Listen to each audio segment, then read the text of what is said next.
Hello friends, this is Samdani. Welcome back to my channel.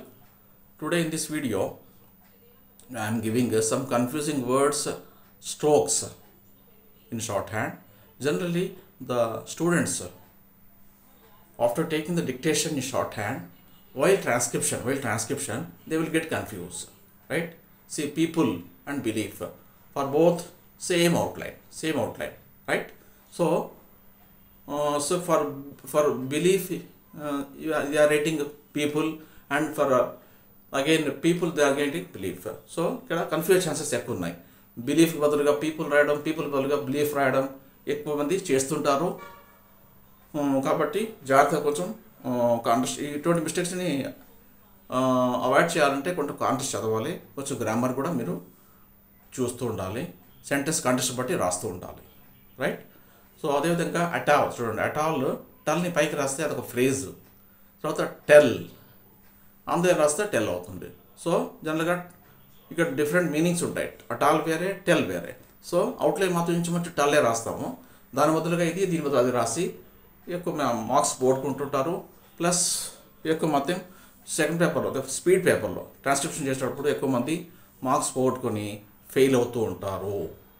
అదేవిధంగా పేర్ చూడండి, పేర్లో పార్లో అంచుమించు same. పేర్ P డౌడ రాస్తున్నాం, పార్లో కూడా పీ డౌడ రాస్తున్నాం, రైట్?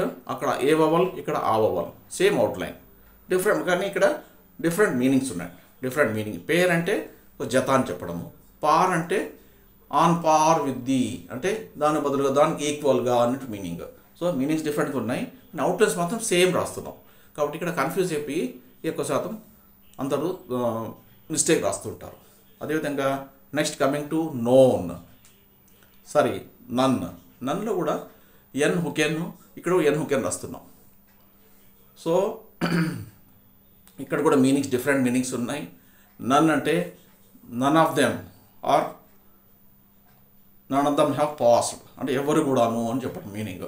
నూన్ అంటే ఆఫ్టర్ నూన్, మధ్యాహ్నం, సాయంకాలం సమయాన్ని మనం నూన్ అని అంటుంటాం, మధ్యాహ్నంగా 1 గంట తర్వాత మనం నూన్ అంటుంటాం. సో ఈ విధంగా ఇక్కడ కూడా సేమ్ అవుట్లైన్ ఉంది అండ్ డిఫరెంట్ మీనింగ్స్ ఉన్నాయి. సో రాసేటప్పుడు తప్పకుండా మిస్టేక్ రాస్తుంటారు. అదేవిధంగా ఎస్టిమేట్లో కూడా సేమ్ అవుట్లైన్ ఉంది, కానీ మీనింగ్స్ డిఫరెంట్ మీనింగ్స్ ఉన్నాయి. ఇక్కడ estimate same meaning.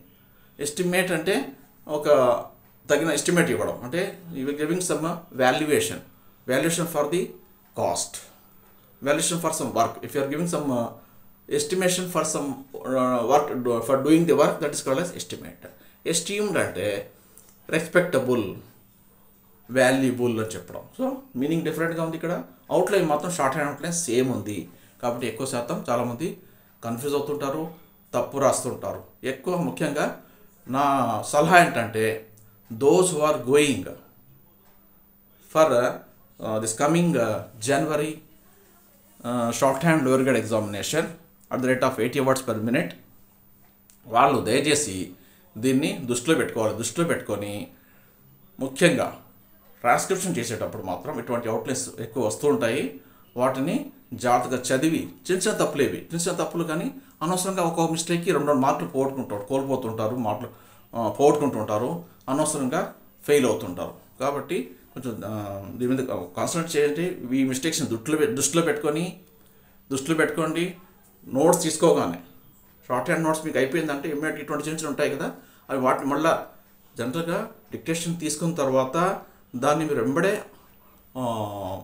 Transcription start చేయకుండా ప్యాసెట్ని 1 or 2 టైమ్స్ రీడింగ్ ఇచ్చి చదివి దాంట్లో ఏమైనా చిన్న వర్డ్స్ మీకు గుర్తుంటుంటాయి, ఆటోమేటిక్గా డిక్టేషన్ తీసుకుంటారు. కాబట్టి ఏదైనా ఒమిషన్ చేస్తుంటే వాటిని ఇంగ్లీష్ రాసుకోవడము, దాని పక్కన షార్ట్ హ్యాండ్ రాసుకోవడము, లైట్ డార్క్ అని తప్పు ఉంటే వాటిని సరిదిద్దుకొనేసేసి కరెక్ట్గా రాసుకొనేసేసి then you can start the ones. వాళ్ళు ఎప్పుడైతే మీకు వేరే హాల్లో కూర్చోబెడతారు, డిక్టేషన్ హాల్ వేరే ఉంటుంది, ట్రాన్స్క్రిప్షన్ హాల్ వేరే ఉంటుంది. డిక్టేషన్ అయిపోయిన తర్వాత అందరినీ కూడా వేరే హాల్లోకి తీసుకెళ్తారు. పెద్ద హాల్ ఉంటుంది, అక్కడ టేబుల్ చైర్ ఇచ్చేస్తారు, అక్కడ కూర్చొని మీకు ఆన్సర్ బుక్లెట్ ఇస్తారు, దాంట్లో ట్రాన్స్క్రిప్షన్ చేయాలి.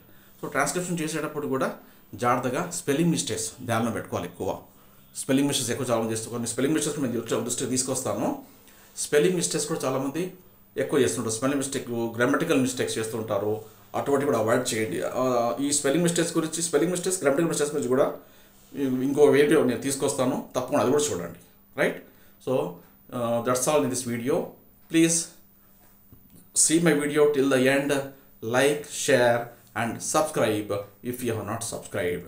Thank you very much.